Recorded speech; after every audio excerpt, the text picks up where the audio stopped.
Today we're going to read How to Grow an Apple Pie. The year Sophie was born, her parents planted 6 new apple trees in the orchard just for her.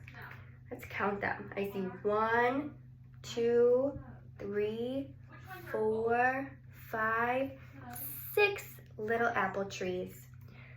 They say when you're 6, you can use the apples from these trees to make your own pie. So every year on her birthday, Sophie asked about her trees. No apples yet, her parents told her. You have to wait, said Mom. Won't be long now, said Dad. 1 more year. What season do you think it is outside? I see some snow.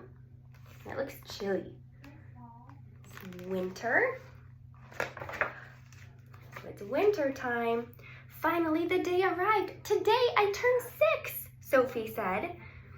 The trees are old enough and so am I. Time to get working on my apple pie.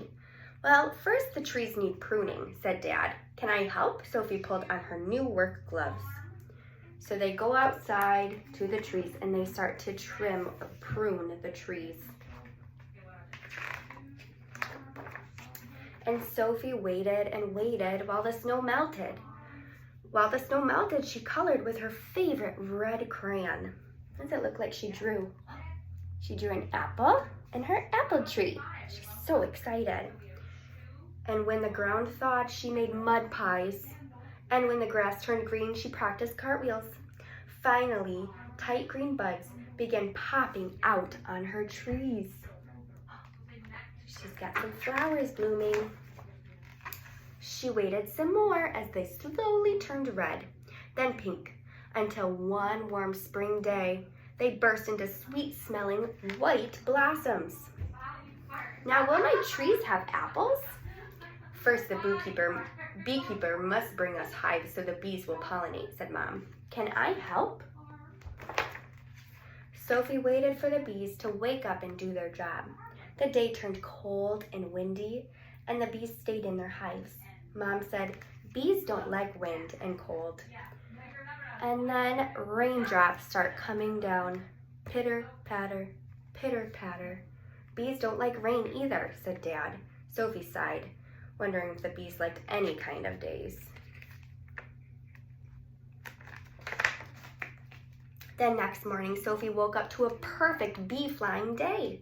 Time to help, she said. She flittered and fluttered while the busy bee buzzed from tree to tree, picking up pollen on their furry coats and carrying it from blossom to blossom throughout the orchard.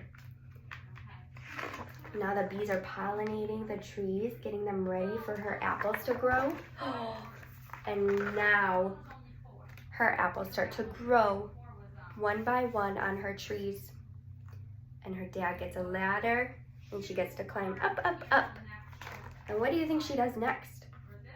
She gets to pick her apples and put them in a bucket, just for herself. Sophie wasn't sure she could remember all the picking rules. But when she turned the bottom of her apple to the sky, it came off without shaking, pulling, or bruising. So now they went to the kitchen and gathered all of the dishes to make her apple pie. They've got their rolling pin so they can roll, roll, roll. And they've got some sugar that she can sprinkle on and some flour. And they've got the knife and the cutting board to cut up the apples.